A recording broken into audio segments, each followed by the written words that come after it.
we take this time, O Lord, to pray for our dear President Rodi Duterte, Lord. Malaki ang sakripisyo na kanyang ibinigay upang makamit namin ang araw na ito. Sa kanyang kalungkutan, alam namin na ikaw ay humihipo sa kanyang puso. Inalagaan mo siya na hanggang ngayon, siya ay may kalakasan ng kanyang puso at ng kanyang espiritu dahil iningatan mo siya, dahil nagpakita siya ng kaibang pamumuno sa bansang Pilipinas. We are declaring right now, Lord, freedom for Tatay Digong. Let the world hear our cry. Let Tatay Digong be free. In the name of Jesus, we ask this. Eto po mga kababayan, yung nangyayari dito sa ating bansa. Panonoorin po natin, nagdadasal sila, nagkakantahan, nag-speech. Alang-alang lang po dito, ipinapakita nila yung kanilang poot at galit dito sa administrasyon na korap na to mga kababayan. Eto, wag na nating patagalin pa. Pero bago yan, isang share, like, subscribe lamang po mga kababayan para naman po updated po tayo lagi sa mga kaganapan dito sa Pilipinas. Eto na po mga kababayan. Let us all raise our hands to heaven. Let us pray and surrender the Philippines to our God. Father, we worship you for your goodness, O Lord. We thank you because you love the Philippines. Thank you, you, Lord. love the Filipino We love people. Philippines. Our Pagbabago. hearts are now being surrendered to you because we know that this victory is for our country and the victory belongs to you, Lord. You, Father, are able to judge both the body, the soul, at wala pong Yan o ang makakaligtas nababagay iyong sa mga magnanakaw katotohanan. mga kababayan. Nasa huli po yung Maraming pagsisisi. salamat sa paghipo Sa mo una, sa mga masaya po, taong nagpapakasaya sila. nagsalita upang mapahayag ang katotohanan. Ikaw po ang kumilos nito. Kung kaya't ngayon ay ikaw ay aming pinapasalamatan. You are good, O God! And the Philippines belongs to you. Maraming salamat because this transition is truly your work. Wala po kahit isang dugo ang dumanak. Wala pong kaguluhan na nangyari. Wala pong nasaktan dahil ikaw ang nangyari. Wala pong nasaktan dahil ikaw ang kumilos at gumawa ng paraan. Maraming salamat sa katotohanan na ibinigay mo at gumawa ng paraan. Salamat po Diyos sa Maraming at salamat po sa Iglesia ni Cristo mga kababayan. Hayaan mo na maihayag ito Shout sa out. buong mundo na ikaw Shout out ang po sa inyo, Diyos ng INC. Pilipinas at ikaw ito sa buong mundo. Hindi na lang ho ikaw din ang Diyos ANC, ng lahat po ng mga Pilipinas religious group at na ikaw nandyan. ang kumilos Shout out po para sa sa inyo. totoong pagbabago.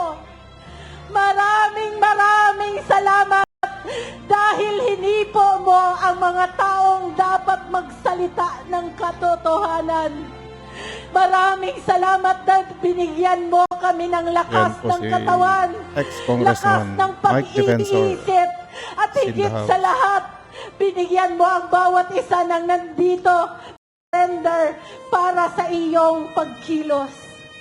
Maraming salamat, O Diyos, dahil ngayon, ikaw din ay hihipo sa lahat ng aming kasundaluhan at sa lahat ng aming kapulisan, O Diyos. Ang kanilang puso, O Diyos, at sa lahat ng aming kapulisan, O Diyos. Ang kanilang puso, O Diyos, ay tatalima sa direksyon na iyong pinapasundan sa kanila. Maraming salamat sa gabing ito because victory has been given to the Philippines and the Filipino people nang walang dugong dumanak. And Father, right now, we thank you, Father God, because you are Pro Duterte, mighty mga and kababayan. you are victorious Mga nagmamahal over the kay Tatay Digong. Philippines. Masarap mahalin ang Pilipinas. Masarap mahalin Tinitindig ko ang yung balahibo ko, Pilipinas. Masarap mahalin ang Pilipinas.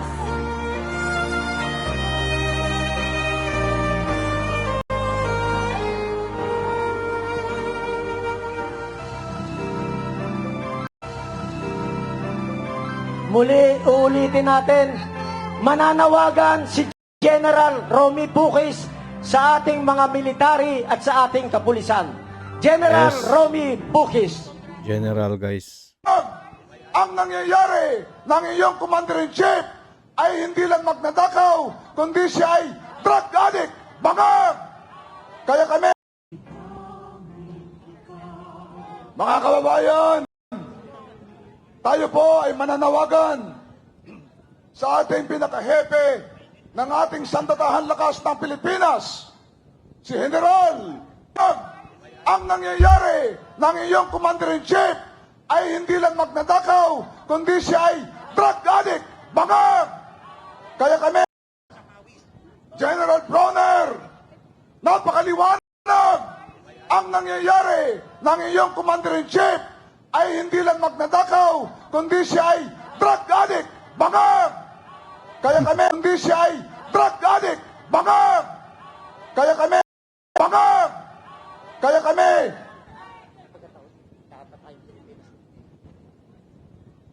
kaya ako, General Bronner, ang taong bayan ay inutusan ka para mag-withdraw ng support sa iyong bangag at magnanakaw na Commander-in-Chief.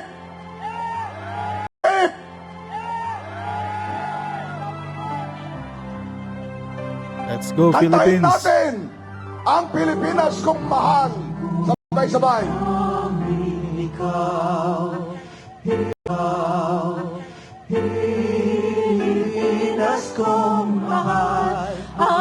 Yan po yung ating mga kababayan na nialay nila yung kanilang mga buhay, mga kasundaluhan. Nakinig po kayo.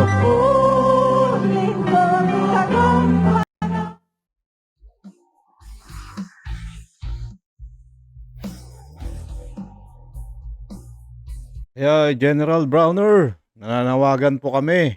Kung napapanood mo to, talang pakinggan mo na itong taong bayan kung talagang mahal mo yung atong Pilipinas. Yung suporta mo, i-withdraw mo na dyan sa ating presidente at dito ka na sa ating samahan mo yung ating mga kababayan dito at utusan mo yung mga kasundaluhan na kailangan na natin ng pagbabago, General Browner. By the way, mga kababayan, nung si Ferdinand Marcos Sr. ay nung napatalsik sa kanyang pagka-presidente ay 68 years old po siya, mga kababayan. Ngayon, ang edad po ng ating presidente na si Bongbong Jr. ay 68 years old din, mga kababayan. Talagang nasa destiny talaga ni Bongbong Marcos yan, mga kababayan, na talagang hindi para sa kanya tong pagka-presidente, mga kababayan. Dahil mas priority niya yung pagdodroga kaysa yung pagsilbihan ang taong bayan. Sarili niya lamang ang inisip niya, mga kababayan. Kung inisip niya lang sana ang mga kakatao, ating mga kababayan, wala ho sanang mga namatay dito sa mga pagbaha at mga paglindol na yan, mga kababayan. Na kung saan, isinisisi pa niya ito sa mga climate change daw yung mga nangyari. Yakap sa mga kapatid nating hindi na natin, mga kapatid nating hindi na natin makakausap sa ating amang hindi na uuwi. Dahil sa baha, sa salot na baha, dahil sa kasakiman ng mga magnanakaw sa ating gobyerno. Yes. Huwag po ninyong kalimutan, matatapos lamang ang laban pag sila ay nasa kulungan na. Amen.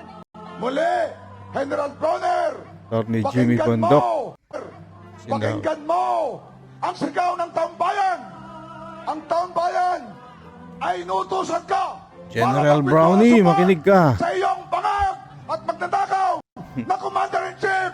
Yan po si General Pokia, mga kababayan. Mabuhay ang Pilipinas! Mabuhay ang Pilipino!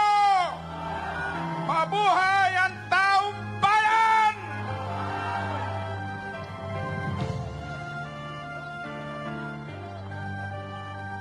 Hello! Mabuhay ang Pilipinas! Mabuhay ang Pilipinas! Mabuhay! Mabuhay ang ulan! Mabuhay! Hindi malaga ang ulan! Ang mahalaga dito, ang laban natin, walang uwian! Ang uwian kahit umuulan. Laban tayo hanggang kamatayan! Mamumunuhan ko kayo! Ako ay si Colonel Mitral! Nananahimik lang ako! Pero tutuhanin natin! Huwag tayong atras! Huwag tayo atras! Kaya ba? Kaya! Kaya! Tilakas ang sigaw! Tilakas! Laban tayo! Laban kahit maulan! Nandiyan ang blessing ng Panginoon! Laban tayo! Hindi tayo susuko! Hanggang ay! Attorney Trixie, naka-green mga kababayan. Sayang ng Dating kamatayan tayo! one of the Mamumunuhan ko kayo! Hanggang cabinet kamatayan, members, hindi tayo susuko! advisor ni Tatay Digong. Namumahal ang ating Pangulo! Tayo ay laban! Resign! Para makikita mo talaga yung maraming nagmamahal kay Tatay Digong kasi iba po yung pamamalakad niya talaga mga kababayan. No? Sayang ng Nararamdaman kamatayan naman natin tayo! yan. Mamumunuhan ko kayo! Hanggang kamatayan, hindi tayo susuko! Salamat!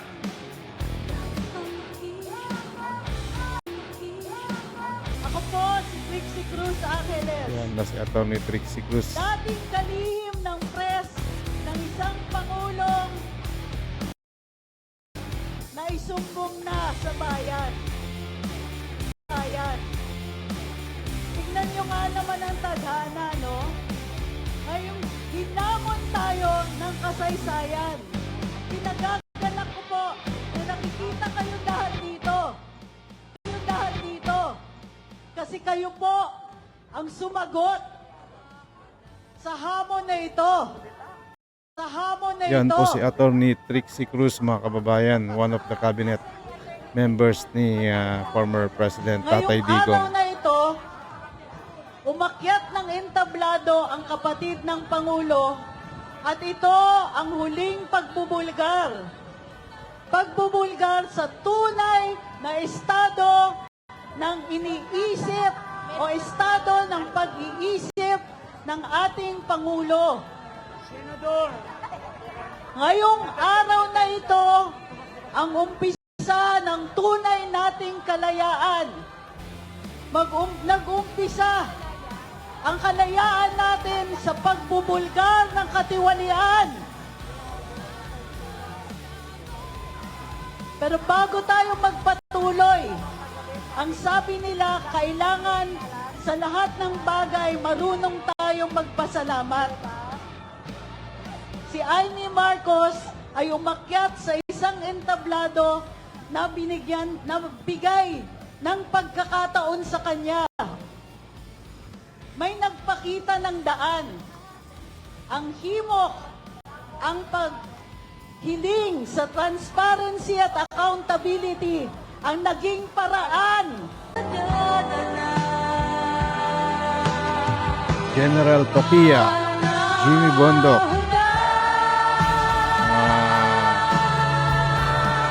yan yung mga ating mga bayani din dahil nagsasakripisyo sila nandyan para dito sa pagbabago mga kababayan. Maraming salamat po sa inyo mga sir, mga ma'am.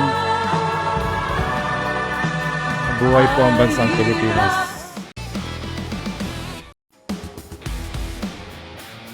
Konsulta sa anak. O PBBM, mag-resign ka na lang para hindi ho lalong sumama ang iyong kalusugan. Parehab ka na lang muna PBBM para gumaling ka sa iyong pagiging drug dependent. Kasi hindi ho karapat-dapat ang mamuno dito sa aming bansa ay nagdedepende sa droga. Hindi ho biro ang pagiging presidente, PBBM.